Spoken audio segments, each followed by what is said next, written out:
નમસ્કાર દર્શક મિત્રો, એસડી ન્યૂઝ ગુજરાતી ચેનલ પર આપનું સ્વાગત છે ને હું આપની સાથે વૈશાલી પુબારુ કરીશું નજર આજના સમાચાર પર।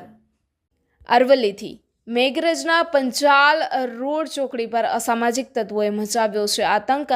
હાથમાં બેટ લઈ જાહેરમાં આતંક મચાવી આખા વિસ્તારને બાનમાં લીધો। મેઘરજ નગરમાં કાયદો અને વ્યવસ્થાની કથળેલી સ્થિતિનો બોલતો પુરાવો। ચિક્કાર દારૂ પીધેલી હાલતમાં ધસી આવેલા અસામાજિક તત્વોને કાયદાની કોઈ બીક જ ના હોય તેવી સ્થિતિ સર્જાઈ છે।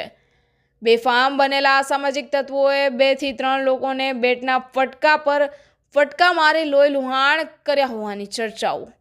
મેઘરજમાં કાયદો અને વ્યવસ્થાની સ્થિતિ સુધરે તેવી સભ્ય સમાજની માંગણી છે। Reporter Jagdish Solanki, SD news Gujarati, Aravalli.